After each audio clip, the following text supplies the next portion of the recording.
Siap untuk selamat, siap untuk selamat, siap untuk selamat. Siapa guna? Amlapura, tangguh, yes. Jadi simulasi ini dilakukan dengan serius. Karena di tanggal 26 akan ada lagi simulasi seperti ini nanti sekolah-sekolah yang ditunjuk untuk menjadi semacam itu, nanti akan melakukan simulasi yang sama. Mohon kepada kalian serius karena ini bersama dengan kalian. Ya, jadi sambil berdoa juga kita menyelamatkan diri kita masing-masing. Yang kita sedang belajar kasus sudah kepada bencana. Jadi kalian yang berjuang untuk diri kalian sendiri. So kalau ibu kan tidak mungkin menyelamatkan kalian, merangkul kalian semua, kan tidak mungkin. Ya, mohon dilakukan secara serius karena ini latihan sifatnya adalah untuk menyelamatkan diri dari bencana.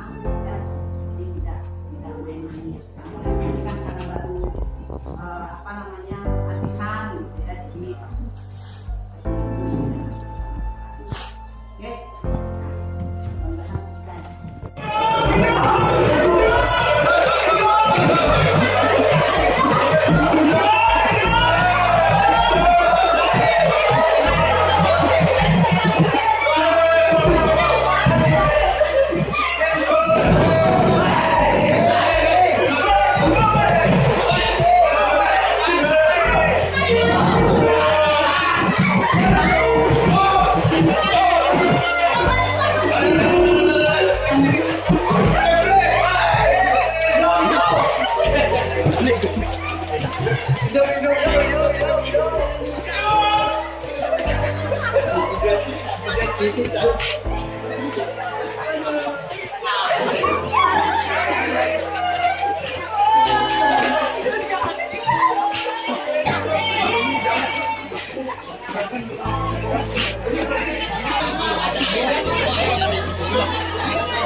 Dicek dulu kantongnya berapa jumlahnya?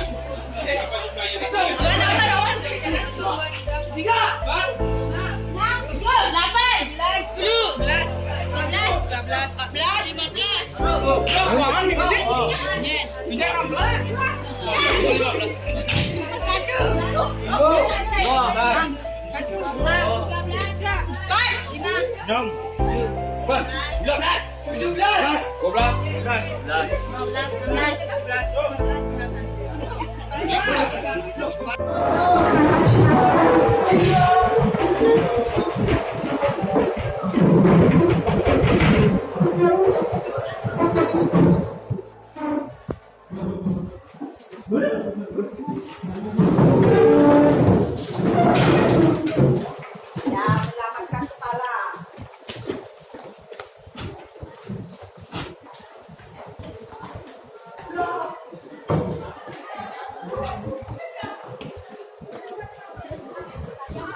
Siap untuk selamat, siap untuk selamat. Siapa kita? Amlapura, tangguh, yes. Amlapura. Siap untuk selamat, siap untuk selamat, siap untuk selamat. Siapa kita?